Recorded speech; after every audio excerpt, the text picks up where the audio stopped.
eu venho aqui conversar com vocês um pouco. Claro que eu estou fazendo uma síntese, porque enquanto professora de Direito Civil e comecei em graduações, eu sempre me recusei a ministrar um direito civil e principalmente um direito de família, que até então era no singular, até é no singular, desconectado da realidade social.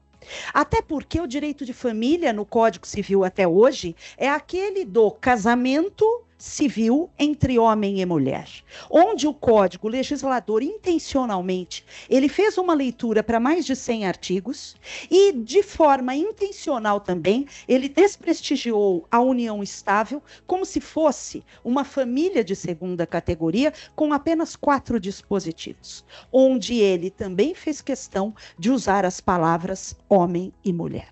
Isto não foi um projeto desconectado da realidade, foi intencional e basta observar o nosso poder legislativo para entender que, infelizmente, há uma negação às minorias sociais, em especial ao nosso público LGBT.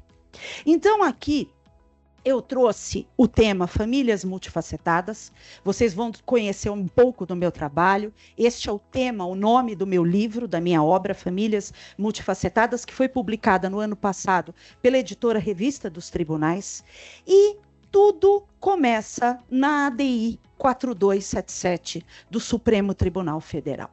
Eu quero aproveitar o gancho da fala do Paulo, meu amigo querido, porque quando ele fala na ADI 4277 como aquela que veio dar voz à família homoafetiva pelo modelo de união estável homoafetiva, trazendo, cunhando o princípio da afetividade no tema da homossexualidade, porque existe algo muito mais profundo ainda que toca a ADI 4277, que passa, às vezes, desapercebido do ambiente do direito das famílias, que é o Supremo fez a leitura constitucional do conceito de família a partir do 226 caput.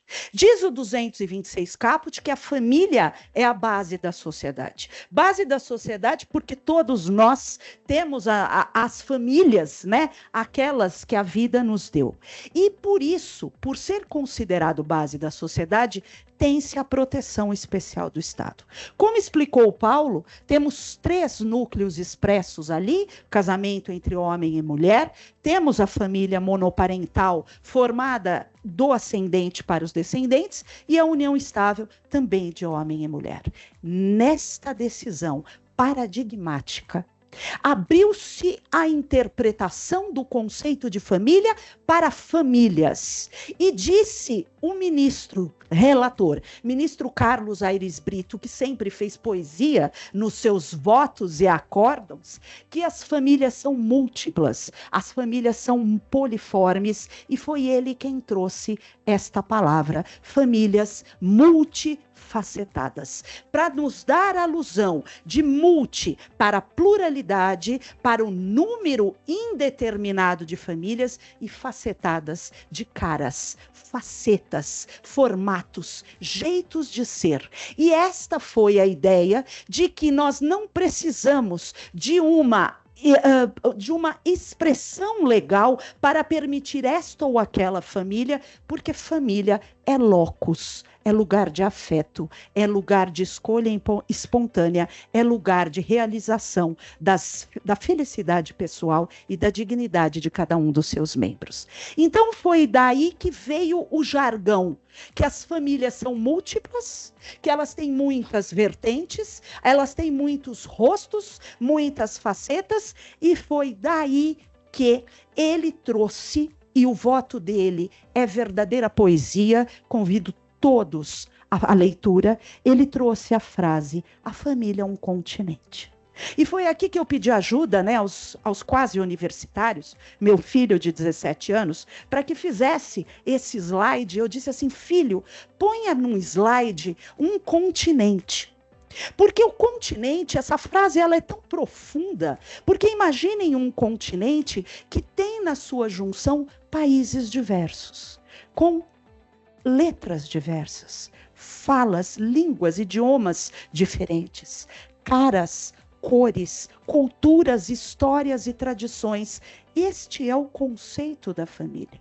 Nós todos somos ligados por um conceito universal, continental, que é que cada um tem a sua família, mas cada uma dessas famílias vai ter uma faceta própria a partir das suas crenças, da sua cultura, dos seus afetos e dos seus valores. É por isso que a família é muito mais democrática do que aquela que consta no Código ultrapassado de 2002. Daí, ele também nos trouxe um conceito de que há uma multiculturalidade familiar. Quando falamos que as culturas são várias e múltiplas, é aqui que nós teremos famílias também, com vários tipos de formatos e pessoas que compõem através de múltiplas identidades. Eu trago aqui nesse slide uma ideia que vem do maravilhoso Adilson Moreira, um dos maiores constitucionalistas que este país tem e que fez seu doutorado e pós-doutorado em Harvard. E ele fala que há identidades particulares. Aqui eu trago pessoas com orientações sexuais diversas, gêneros diversos, identidades de gênero diverso, personalidades distintas e todas elas com o direito à diferença. Se eu falo em equidade, se eu falo em igualdade substancial, é porque se eu preciso colocar todos no raio legal da igualdade, é porque todos nós temos direito de sermos diferentes. Então, as identidades particulares que compõem cada uma destas famílias neste grande e variado continente nos traz dois direitos. O primeiro, o direito à diferença, e o segundo, o direito a uma identidade jurídica coletiva, que significa todos os diferentes têm que ser tratados de maneira igual perante e para a lei. E é desta maneira que cada família, com as suas individualidades, as suas performances e as suas culturas, terão direito a serem tratadas como família. Mas, professora, isso não é muito jurídico? Será que é tão relevante assim, né? Reconhecer um núcleo como uma entidade familiar? Queridos, eu vou explicar uma coisa. Quando a Constituição diz que há proteção especial do Estado, significa que eu reconheço que é uma entidade familiar ou uma família, eu trago ela para a proteção do livro do direito de família do Código Civil. Lá eu tenho, por ser família, o reconhecimento do direito e do dever à pensão alimentícia, direito a alimentos. Eu tenho também a reconhecimento de uma conjugalidade da qual deriva o regime patrimonial de bens que protege aquele casal. Eu tenho direito, por exemplo, à herança, porque cônjuge e companheiro, no sistema jurídico atual, eles são considerados herdeiros em algumas situações. Eu tenho direito real de habitação, que é garantido ao viúvo ou à viúva, exatamente porque aquela é uma entidade familiar. Eu tenho direito de ir atrás no INSS, solicitando pensão por morte e outros direitos que eu só vou deferir para aquele que é considerado família, de maneira que marginalizar um núcleo, porque ele é diferente, porque ele é distoante do sistema cis-hétero normativo, é subtrair todo um compêndio de direitos humanos fundamentais daquelas pessoas por puro preconceito e discriminação. É daí que nós trazemos essa ideia de que teremos nesse continente familiar, e eu reporto isso para o nosso Brasil, imaginemos que o nosso Brasil, ele é um continente familiar, né, recheado, colorido com a sua riqueza da diversidade, e que cada núcleo terá uma cultura própria, condizente com seus valores, com a sua forma de vida.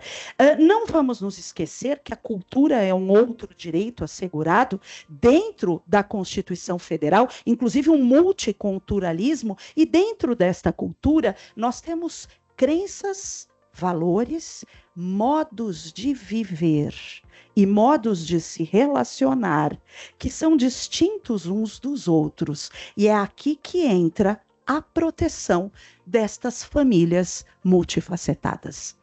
Para entrar nelas, eu trago uma contribuição do nosso querido Habermas.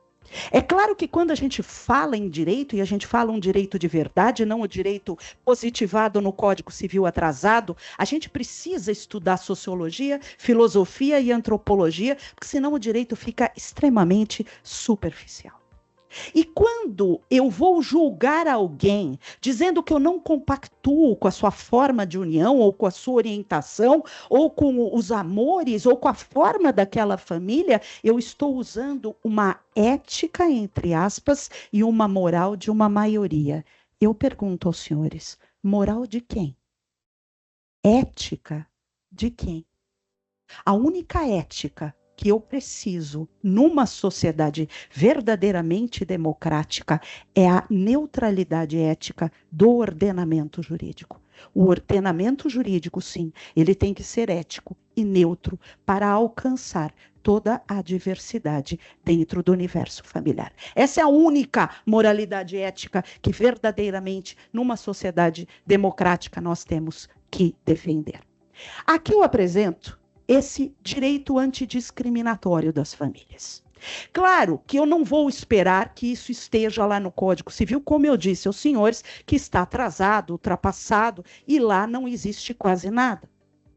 Mas eu tenho um direito civil que é constitucional e ele precisa do raio constitucional. Então eu tenho na nossa Constituição cidadã a resposta que o Código Civil não nos dá. E trazendo esses princípios fundantes de todo o sistema, de todo o ordenamento brasileiro, eu tenho o quê? Eu tenho princípios que são norteadores do livro de direito das famílias, no plural.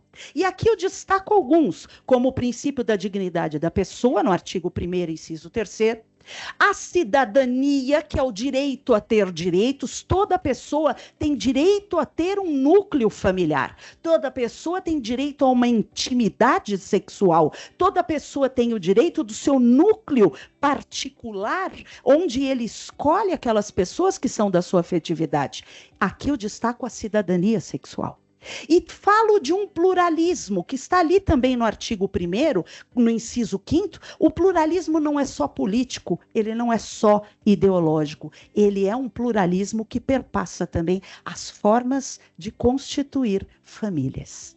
Trago a promoção dos direitos humanos e dos tratados internacionais que estão no artigo 4º do Brasil, destacando que a Carta Internacional de Princípios da Yogyakarta, que fala da proteção dos direitos humanos em razão de orientações sexuais, identidades de gênero e características sexuais, é algo que o Brasil se comprometeu a cumprir dentro do território nacional. Trago também a equidade. Não essa igualdade formal que nós estamos acostumados, mas a igualdade real entre gêneros. Palavra mágica que eu vou mergulhar já já. Trago também a questão dos direitos sexuais e reprodutivos como os direitos humanos fundamentais e a proibição de toda forma de preconceito e discriminação como objetivos da República previstos no artigo 3º, inciso 4º da nossa Constituição. Só isso é capaz de revolucionar o Código Civil no livro do direito das famílias. Primeira lição que eu trago, para que possamos apresentar estas famílias, ela tem como raiz o sistema sexo-gênero. Claro que quando tudo começou nesse país, e a cultura jurídica sempre foi muito encurtada com estas questões, tudo partia da palavra sexo. Então, em cima do compêndio do corpo biológico do nascimento, as pessoas eram consideradas homem e mulher, ponto. E dentro dessa ideia, todas as relações heterossexuais eram colocadas como regra no contexto social. O que eu quero dizer para todos é que a desbiologização, ela já é um sistema do olhar do direito das famílias desde a paternidade. João Batista Vilela, na década de 70, escreveu o primeiro estudo jurídico dizendo que pai não é aquele que é o pai biológico, mas aquele que escolhe pela afetividade ser pai e assume a paternidade, dizendo a afetividade, a socioafetividade é ainda mais relevante do que a biologia. E isso deve chegar nas famílias. Nós temos que abandonar este conceito biológico porque ele é socioexcludente. A biologia de corpos invisibiliza todos os diferentes, principalmente as personalidades trans, principalmente as entidades não binárias, principalmente personalidades que saem desse padrão cis-heteronormativo, que veio para dizer, não que esta é uma opção da maioria, mas veio para dizer que as minorias não devem ser aceitas porque são reduzidas no contexto social. Então, para isso, eu convido todos a repensar o direito das famílias a partir da premissa de gêneros, e com S. Porque gênero fala de reais identidades. Gêneros, eles perpassam a questão corporal. O gênero é uma autodeclaração, é um sentimento daquela pessoa, é a forma como ela se apresenta, uma performance, segundo Judith Butler, nos seus estudos mais avançados, performática. É uma maneira cultural da pessoa se apresentar e de se autodenominar. Eu quero deixar claro que esse slide, o universo jurídico, inclusive as decisões do STF e do STJ, eles costumam resumir assim: sexo é a biologia do corpo, gênero é a identidade da pessoa. Eu chamo isso de um conceito jurídico de sexo e gênero. Porque os estudos mais avançados de gênero, agora, atuais de 2024, eles já dizem que até mesmo o sexo decorre da performance da pessoa. Então, fiquemos ainda com uma noção jurídica, não tem problema, desde que as pessoas comecem a desconectar desta noção reducionista de sexo e comecem a pensar nas famílias a partir dos gêneros. Isto vem ao encontro do protocolo para julgamento com perspectiva de gêneros do CNJ, que veio para orientar como os magistrados devem julgar as demandas. E aí você que está aí sentado vai pensar, nossa, mas a professora veio para falar de homem e mulher cis. Esta não deve ser a sua compreensão de gêneros. Esta é uma parte do universo dos gêneros. E é por isso que, para você entender a profundidade, a perspectiva desse protocolo, você tem que ir muito além do que seriam os gêneros dentro do direito de família. Primeiro, que aqui esse protocolo está cumprindo uma agenda 2030 da ONU, cumprindo as ODS número 5 e 16 para a promoção de uma justiça de paz com equidade de gêneros. E segundo, que houve um reconhecimento do CNJ de que quem faz as leis nesse país e quem julga os processos nesse país tem uma perspectiva que é afinada ao patriarcado, ao sexismo e à misoginia, muitas vezes. Então, há uma perpetuação desses padrões seculares que nós temos e é um convite, mais uma determinação à emancipação desses conceitos. Claro que se a gente está aqui hoje discutindo esses temas, e nós sabemos que o legislativo não tem a menor intenção de aprovar leis para a comunidade LGBT, é agora que nós temos que perceber a responsabilidade que o Poder Judiciário tem e que os senhores promotores e promotoras têm para fazer, dentro da seara jurídica, acontecer a promoção e a proteção desses direitos. Porque se o judiciário não fizer esta ponte, esta parcela da população continuará absolutamente invisível e sem direitos. Aqui eu começo a mostrar um pouquinho do que seriam estes gêneros. Aqui eu tenho os marcadores sociais, muitos apontados dentro do próprio protocolo para julgamento com as perspectivas. Ali, quando eu falo gêneros, claro, a gente já pensa naturalmente, a sociedade foi educada para pensar em cima de um binarismo, né, que não é a realidade, mas é assim que é. Então, nós pensamos em mulheres e homens cis. Eles estão acobertados na palavra gênero? Sim, mas nós temos que pensar também nas identidades de gênero plurais. E é aqui que entram todas as personalidades trans. E aqui que entra uma parcela ainda mais vulnerável de pessoas não binárias. Porque existem pessoas na sociedade brasileira que não se identificam nem com o gênero feminino e nem com o gênero masculino, que muitas vezes são fluídas de gênero. Muitas vezes são pessoas que se identificam com um gênero diverso e ficam fora do lastro de proteção. Então, quando eu penso em famílias multifacetadas, eu vou ter que ter como personagens dessas famílias pessoas cis, pessoas trans e pessoas não binárias. É assim que eu coloco gêneros no plural. Quando eu vou relacionar com os marcadores de sexualidade, e aqui eu vou trabalhar as orientações, é claro que em alguns casos, quando as pessoas têm 2, 3 ou 4 marcadores, a exposição dela no contexto social só aumenta, a discriminação e o preconceito também. É assim que quando eu falo em sexualidade, eu tenho pessoas heterossexuais, eu tenho pessoas homossexuais, homens e mulheres, tenho lésbicas, tenho pessoas bissexuais que também têm que ter a sua visibilidade dentro das famílias, tenho pessoas assexuadas e é claro que dentro desse espectro eu tenho famílias que são completamente invisíveis.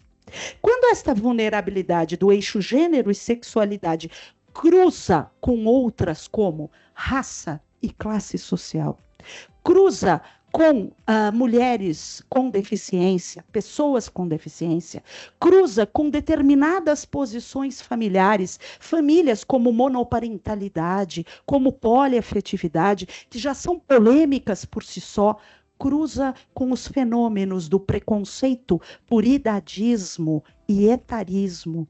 Nós temos marcadores que aumentam e muito o estigma e o preconceito destes modelos plurais. Aqui eu vou partir mostrando cada uma delas. O primeiro slide nos traz o binarismo de gênero, homem e mulher cis. A maior luta contra a discriminação desses eixos é em busca de uma efetiva, real equidade de gênero. Aí, o exemplo que eu dou para vocês de que a igualdade entre homens e mulheres, ela é até hoje absolutamente formal, é que a economia do cuidado continua sendo uma responsabilidade exclusiva da mulher. Grande maioria das famílias ainda estão norteadas pelo eixo do patriarcado e as mulheres continuam realizando 100% dos trabalhos domésticos, 100% dos cuidados dos filhos, dos doentes e dos idosos, sem nenhuma remuneração, sem férias e sem direitos de aposentadoria. E depois de muito tempo, esse trabalho continua invisibilizado e vem tornar essa mulher refém no momento de uma viuvez ou de um divórcio. Então, uma das questões aqui que nós temos que trabalhar é por uma efetiva igualdade, também colocando o homem dentro destes papéis parentais e de gênero, como, por exemplo, garantir que a licença paternidade ela seja expandida. Afinal de contas, nós não temos pátrio poder, nós temos poder familiar. E a escolha da lei para com os filhos hoje é a guarda compartilhada. Então, daí a importância do Ministério Público, que detém as opiniões e os pareceres nas varas de família, de adotar mecanismos, posições, onde ele venha trabalhar dentro deste eixo para uma efetiva equidade de gêneros. Afinal de contas, essa política patriarcal ela não pode mais ter espaço dentro do direito das famílias. Trago aqui um trecho da ADO 20, o Paulo, meu querido, trouxe isso, o ministro Edson Fachin coloca, e aqui no final ele diz que a família ganhou uma nova roupagem.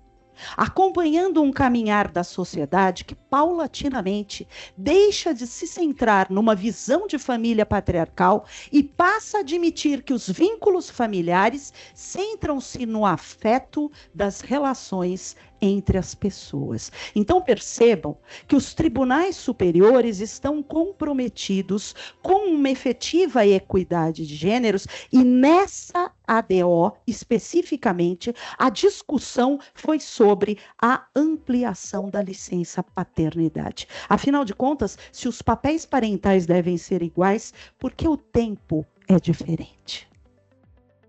Aqui eu trago identidades de gênero binárias. Trouxe uma figura transmasculina, então eu tenho aqui no slide um homem trans grávido. É claro que hoje a realidade ela muda completamente. Nós temos homens engravidando dos seus filhos, gestando e parindo os próprios filhos, e esse vínculo de parentesco é um parentesco biológico ou natural. Então, nós precisamos repensar esses modelos familiares, porque homens trans hoje estão em plena gestação ao lado de suas companheiras ou companheiros. Temos também entidades transfemininas, já que o eixo de mulheridades, ele se expandiu dentro do espectro do direito civil, e nós temos mulheres trans, nós temos mães, nós temos esposas, nós temos pessoas que estão colocando, estão exercendo seus papéis parentais dentro dessas famílias que merecem ser compreendidas como tal. Estas famílias têm como estigma e como preconceito que foi há pouco tempo, essa decisão agora saiu no mês de julho de 2024, uma decisão que foi proferida na DPF 787 do STF. Nessa DPF, acreditem, ainda se discutia o acesso à saúde de pessoas trans. Então, homens trans grávidos não conseguiam agendar nem ginecologista, nem obstetra. Mulheres trans não conseguiam acessar uma consulta com o urologista. Eu estou falando de cuidados básicos de saúde e saúde como um direito fundamental e social.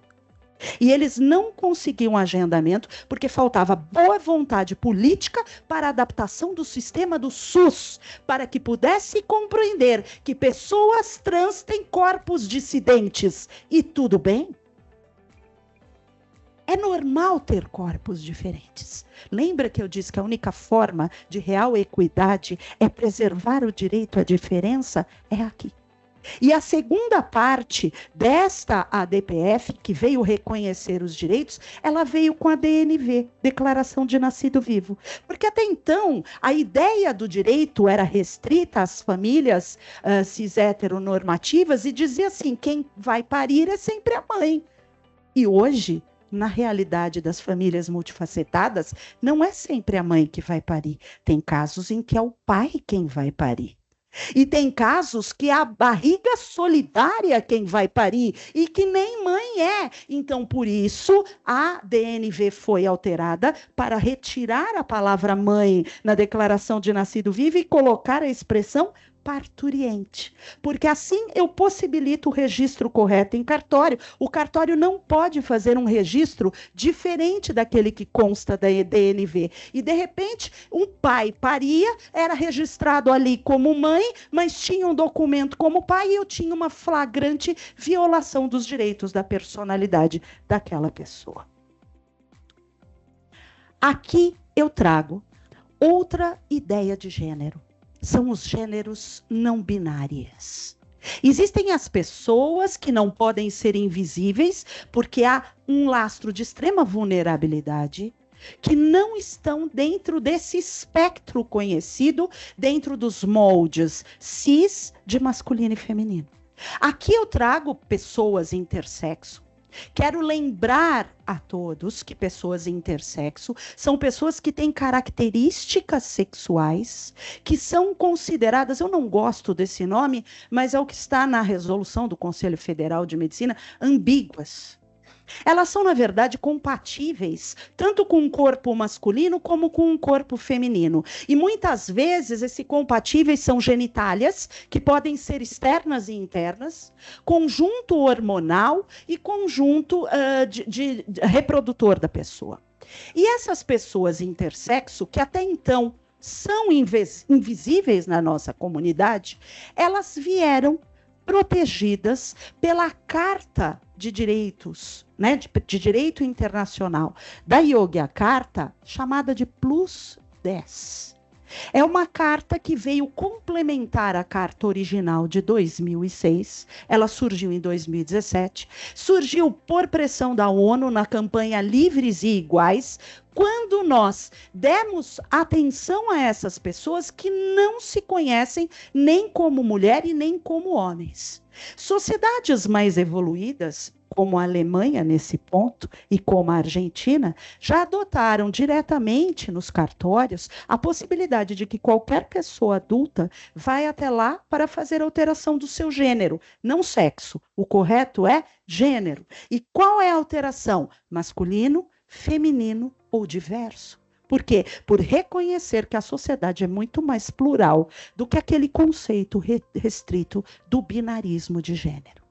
Também trago aqui as pessoas, as personalidades, né, diferentes, como as personalidades que se autodeclaram bigênero ou de gêneros distoantes, e também as travestis, que para muitas são consideradas uma identidade própria. Apesar de pertencer ao eixo das mulheridades, elas são consideradas, se auto-intitulam, muitas delas pelo menos, como não binárias, porque a travesti, ela é uma identidade, inclusive, política na nossa sociedade brasileira. Então, por conta disso, quando eu falo julgar e pensar as famílias com perspectiva de gêneros, veja, Gustavo, quantos gêneros divergentes eu tenho e quantas possibilidades cruzadas com orientações sexuais distintas. Quantas famílias eu posso ter nesse eixo? Não posso nem nominar quantas seriam. Então, por isso, pensar nessa perspectiva, passando aqui eu trouxe a Carta de Princípios da Yogyakarta, o trecho que fala das características sexuais, um recorte, se me permitem. Tem uma discussão agora, por conta das Olimpíadas, por conta daquela boxeadora. A incompreensão total e plena da invisibilidade intersexo. Não temos uma informação fidedigna se realmente se trata de uma pessoa intersexo. Mas parece se tratar, porque o que sai ali é que a pessoa tem um cromossomo XY. Desculpa, existem muitas mulheres com cromossomo XY. E é daí que nós precisamos pensar esse direito fora da caixa do binarismo de gênero. Aqui, aproveitando essa questão de gênero, que eu estou encerrando o gênero para passar outras questões, eu quero falar um pouquinho da violência de gênero familiar. Quando a gente fala em violência de gênero, é muito fácil as pessoas entenderem a Lei Maria da Penha a partir da agressão de um homem cis para uma mulher cis. E os tribunais de justiça de segundo grau, no Brasil inteiro, têm invisibilizado e adotado o conceito de sexo para negar a proteção da Maria da Penha às mulheres trans. Aqui eu trouxe a tese número 238 do STJ, que veio exatamente para dizer, já no entendimento da ADI 4275 do Supremo, que mulheres trans são mulheres. E se são mulheres, na sua concepção mais ampla de mulheridades, é claro que elas são dignas da proteção da Lei Maria da Penha. Mas agora, Gustavo, se você me permite, eu vou deixar esta pergunta para reflexão e provocação dos ilustres membros do Ministério Público. Depois do que eu apresentei para todos os senhores sobre gêneros, como é que fica a proteção, a violência do artigo 7º, que é física, que é psicológica, que é sexual, que é moral e que é patrimonial, das pessoas que se consideram de gênero diverso? Quando elas são sufocadas por pais, por mães, por companheiros, por namorados, por namoradas, seja o que for. Como é que fica? Elas estão invisíveis para a Lei Maria da Penha ou nós temos que rediscutir a Lei Maria da Penha, não somente para colocar mulheres trans, mas toda pessoa que é vítima de violência em razão e por motivo de gêneros? E aqui o espectro de gênero deve ser amplo. Deixo essa pergunta aos senhores, porque isso me incomoda profundamente.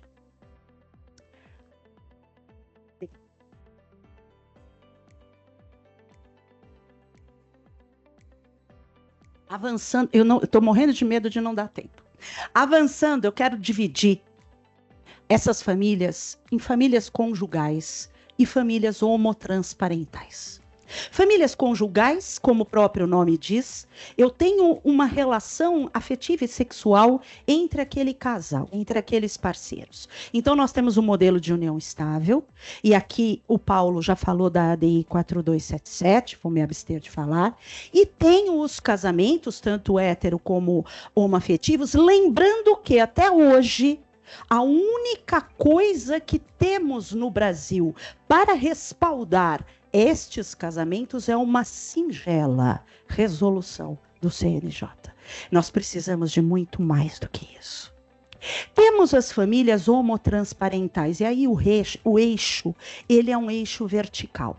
É aquela relação entre os ascendentes e os seus descendentes. E aqui eu tenho múltiplas conformações, múltiplas. Lá no meu livro tem muitas outras formas, mas eu fiz um recorte de interesse aqui para a nossa temática LGBT.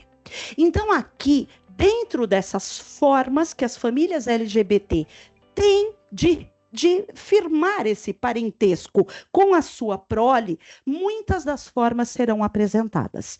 Eu quero deixar aqui embaixo um parênteses. Famílias coparentais. A coparentalidade é um fenômeno que surgiu nos Estados Unidos, para famílias que são formadas somente para que se pudesse ter a prole. Então, são pessoas que são amigas, muitas vezes, parceiras, pessoas que se conhecem uma vida inteira e falam assim, escuta, eu quero ser mãe, eu também gostaria muito de ser pai, não temos uma relação conjugal como casal, mas quer melhor do que uma pessoa que é um amigo seu, que você conhece, que tem afinidade, para exercer, dividir um encargo de parentalidade ao seu lado? Esta é a coparentalidade, que é invisível no Brasil. Nos Estados Unidos, ela é constituída por contratos.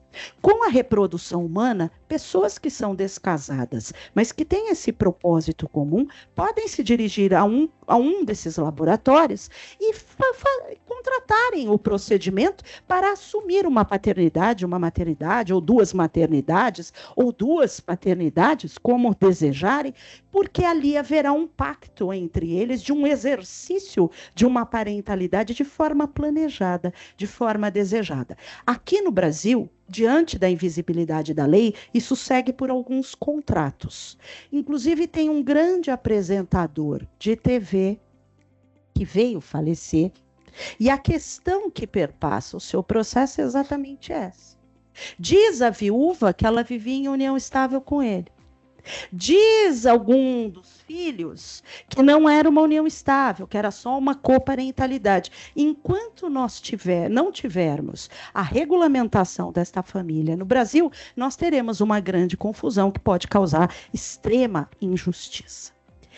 Avançando um pouquinho, então, nessas famílias novas, quando nós cruzamos essas questões de gênero com orientações sexuais diversas, eu quero mostrar para vocês, primeira fotografia, eu tenho chamado poliamor ou poliafetividade, que o Paulo sempre foi dos primeiros no Brasil a escrever sobre isso, já te citei, porque assim, ele é um dos primeiros a dizer a possibilidade de que o afeto múltiplo possa vir a juntar uma nova família. Essa foto, inclusive, é real. Eu conheço esse trisal. Uma delas foi minha aluna, por isso que eu acompanhei. E eu trouxe para vocês, exatamente para destacar, o papel do Ministério Público aqui. Por quê, senhores? Aqui, neste caso, elas, as duas, ela era casada, uma delas era casada com ele, e ela se apaixonou pela outra no ambiente de trabalho. Pela primeira vez se descobriu uma pessoa bissexual, que é uma das personalidades dentro do espectro LGBT. E ali, o que aconteceu? Em lugar da traição, ela foi e conversou com o marido, e em algum tempo depois eles se tornaram um trisal. Esse trisal vive todos na mesma casa, todos dividem os papéis parentais, todos participam da economia doméstica, todos cuidam dos filhos uns dos outros. Aqui, em determinado momento, essa que chegou depois, ela quis engravidar. Foram numa clínica de reprodução humana, ela ficou grávida dele, certo? E a outra companheira sempre compartilhou desta parentalidade com muito amor e espontaneidade. Eis que, já vou voltar nesse slide, eis que eu trouxe um trecho da primeira sentença judicial brasileira que reconheceu a multiparentalidade dentro de uma família poliafetiva. E eu digo aos senhores, essa sentença é uma sentença da comarca de Bragança Paulista, eu tenho essa sentença para quem quiser. Ela é da comarca de Bragança Paulista, interior de São Paulo, eu nem acreditei que ia sair de lá. Mas eu tenho certeza que muito desta sentença foi por conta do parecer do Ministério Público, que teve a sensibilidade de não entrar nessas questões de ética moral de uma maioria, né? Como os alunos falam assim, professora, eu acho o poliamor uma suruba, professora, eu não vou concordar nunca. Eu digo, então tá bom, não vive em poliamor, certo? É simples assim, né? Mas eu vou morrer defendendo o direito de quem quer viver em poliamor que o faça dentro do sistema jurídico, porque eles são pagadores de impostos, assim como nós, percebe? Então foi aí que o parecer do Ministério Público foi crucial. Olha a parte final. Cumpre ressaltar, como bem pontuado pelo Ministério Público, os documentos de folhas tais demonstram que X, que é essa terceira mãe, acompanhou a gestação e o nascimento da criança, convive diariamente com ela e acompanha e participa do seu desenvolvimento, exercendo assim as funções inerentes à maternidade. E aqui ele não se como eu posso dizer, não se perdeu do prisma de que a multiparentalidade é um direito especialmente do filho, mas também é um direito dos pais e que ele pode se dar em qualquer lugar. Então, eu trouxe esse slide para lembrar aos senhores que as famílias poliafetivas ainda não estão surgindo no judiciário, mas em breve surgirão. E é preciso tirar esse estigma delas para entender que são modos distintos de viver. Trouxe aqui uma família homoafetiva, dupla maternidade, certo? Então, duas mães que podem exercer a maternidade de várias formas e uma dupla paternidade também, uma família homoafetiva, e essas famílias estão cada vez mais crescendo o desejo de ter a sua prole por formas distintas, certo? Aqui eu trouxe, na contribuição desta informação, o tema 1072, que foi recentemente discutido no STF, e como, aqui me permitam um parênteses, como é necessária educação em gênero. Não é, Pauliotti? Que confusão e que ginástica mental fizeram os ministros do Supremo para explicar que a mulher não gestante, que é aquela que não gesta, ela tem direito a uma licença maternidade como a outra. Aí todo mundo, oba, as duas têm direito à licença. Aí ele vem com a pérola, né? Mas se a gestante já exerceu a licença maternidade da gestante, então ela, companheira, vai exercer igual a licença paternidade. Oi? Como é que fica? Essa coisa de tentar enquadrar o mundo jurídico nos papéis binários de homem e mulher cis, ela tem que acabar. Primeiro, porque ela é um atentado à própria dignidade da pessoa. E segundo, porque ela invisibiliza e ela retira, subtrai direitos de pessoas que são diferentes. Então, aqui, este é o tema 1072. A adoção homoafetiva, que é uma das formas que essas famílias aderem para tentar, né, compor essa forma de filiação, ela está cobertada no Brasil por estigmas. Eu quero lembrar que eu faço uma advocacia voltada para o direito das famílias. E não é novidade para mim me deparar com pareceres do tipo: é um casal homoafetivo, então a adoção tem que ser unilateral. É só por um, não pelo outro. Por quê? Eles são casados, eles estão em união estável. São duas mulheres. Então nós vamos escolher uma janela de idade maior. Tem um caso que chegou ao STJ que o judiciário impôs uma janela que tinha que ser de mais de 20 anos entre o adotado e o adotante, só porque o adotante era homossexual. Criando um sistema jurídico próprio, divergente, inconstitucional, preconceituoso com a sua orientação sexual. Então, assim, os processos de adoção homoafetiva, eu vou ser muito honesto, não são fáceis no Brasil para todos, para todes. Dependendo da região, dependendo do tribunal, dependendo dos costumes locais, eles estão permeados de estigma. Aqui temos um tema importante, que é o 782, que deve ser trazido para a realidade da dupla paternidade, do casal formado por dois homens, que diz que a licença adotante não deve ser inferior à licença gestante. O pai adotivo, ele não é um pai de segunda categoria. A mãe adotiva não é uma mãe de segunda categoria. E é aqui que nós precisamos compreender que para o exercício igualitário desse poder familiar e da guarda compartilhada, ambos devem estar ali, independentemente de gênero e de orientação, nos cuidados da prole. E por fim, eu já estourei o tempo, estou preocupadíssima. Ai, que bom. Aqui eu quero mostrar para vocês as famílias ectogenéticas. Nossa, que nome, que palavrão. Esse é um nome cunhado pelo IBDFAM, Rodrigo da Cunha Pereira, que traz essa nova realidade das famílias que são feitas em laboratório. Antigamente, nós tínhamos filhos só por relações sexuais. Hoje nós temos filhos congelados em geladeiras. Essa é a realidade. E nós temos que reportá-la para o universo do direito das famílias. Aqui eu vou deixar para o Ministério Público um pedido muito especial desta professora. Por favor, toquem nessa zona cinzenta da reprodução humana. Nós estamos numa lacuna legislativa importantíssima. E o Conselho Federal de Medicina, ele está invadindo matéria reservada de lei e com esta resolução 2320 de 2022, ele tem legislado praticamente no Brasil e não temos controle do que é feito. Então, por favor, Ministério Público, fique de olho nestas clínicas de reprodução humana.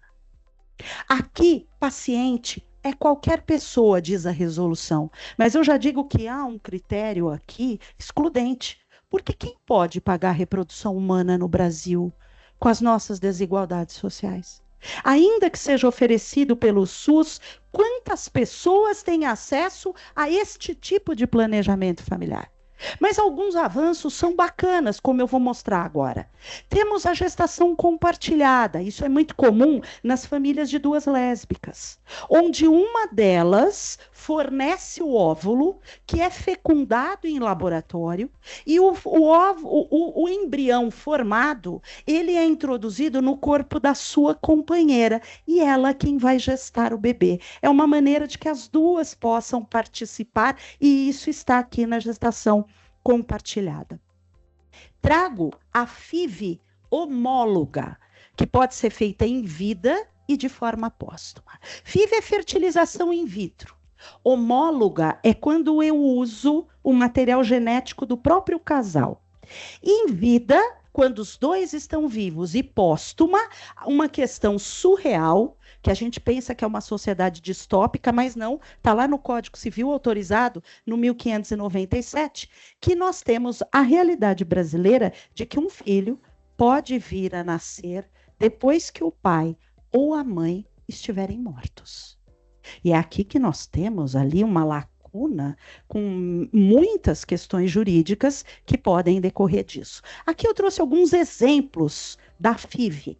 No primeiro slide eu tenho a família linda do Paulo Gustavo, que todo mundo conhece, apesar de que a FIV dele foi feita nos Estados Unidos, no Brasil também poderia ser feita, os dois pais, dupla paternidade, com os seus filhos biológicos, e aqui houve o uso da figura da barriga solidária.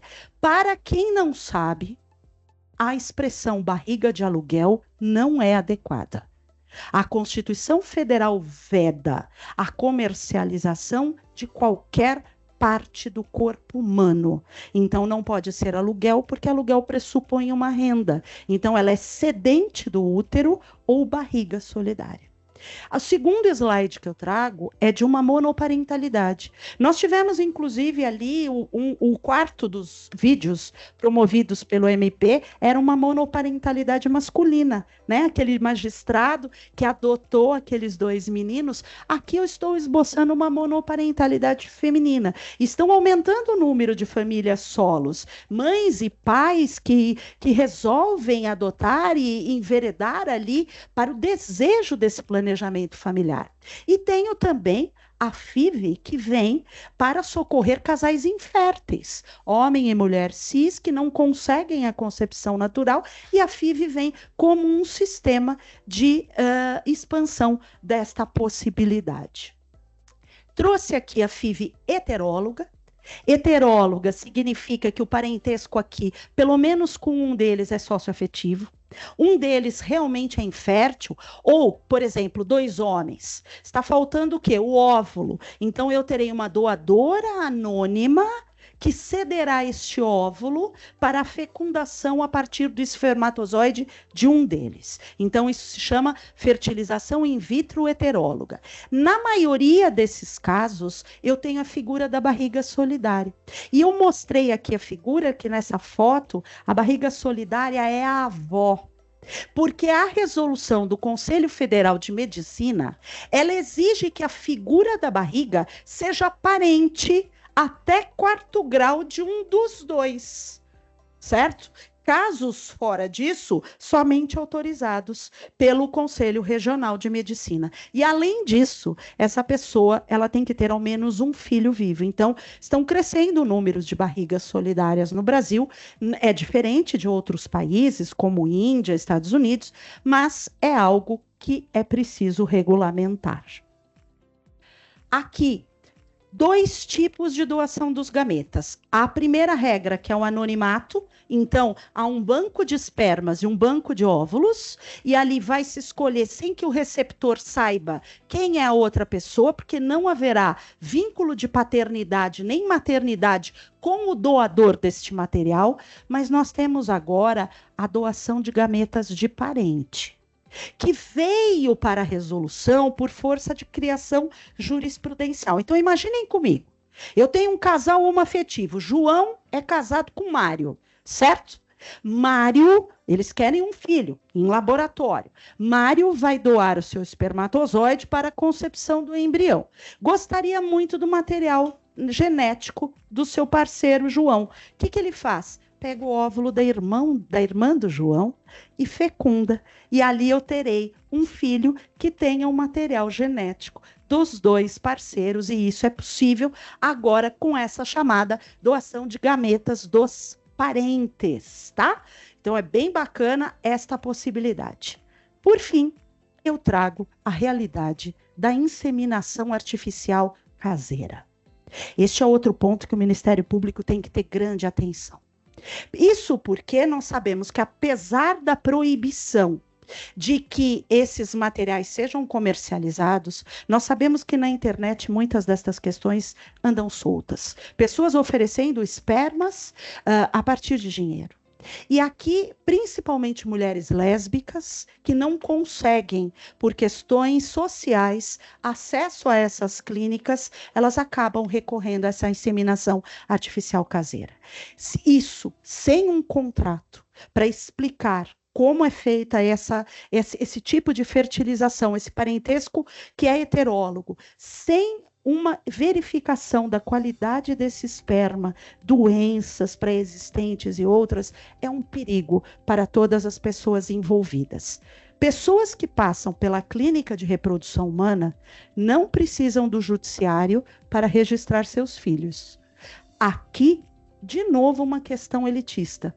Porque se eu tiver uma inseminação artificial caseira, em se tratando de uma multiparentalidade de 2 mulheres, eu preciso entrar com uma ação judicial. Porque o cartório não fará o registro, porque não tem como intermediador a clínica de reprodução humana. Então, assim, a questão é muito mais complexa, mas eu quis mostrar para vocês o universo enorme que nós temos de famílias plurimas, multifacetadas. Aqui eu trouxe para vocês aquilo que eu considero quase que um cenário surreal. O Grupo Boticário, que é um grupo brasileiro. Ele instituiu uma licença parental universal. 120 dias e 100% remunerada para homens cis e trans, casais homoafetivos e pais socioafetivos. Licença de 180 dias para mães ou pessoas que gestam como a barriga solidária. E para pais trans, isso privilegiando a equidade de gênero e a amamentação. Eu quero deixar para vocês aqui o meu livro, para quem se interessar e quiser estudar um pouco mais, assim, mergulhando nesse mundo das famílias multifacetadas. É um livro extenso, é um livro de 500 páginas. Então, aqui eu tenho muitos outros modelos, que aqui eu não tenho tempo para trazer para todas e todas. E fecho essa palestra trazendo essa última frase, que é do ministro Edson Fachin, proferida na ADO 20, agora tão recente, e ele escreveu: e essa compreensão rasa de democracia acaba por permitir que direitos fundamentais de minorias, especialmente aquelas que são invisibilizadas, marginalizadas e excluídas, sejam sistematicamente violados. E aí eu deixo para vocês. E uma compreensão robusta de democracia, ela deve fazer o quê, meus senhores, minhas senhoras, meus queridos? No mínimo, dar voz, vez e assegurar direitos para todos. Muito obrigada.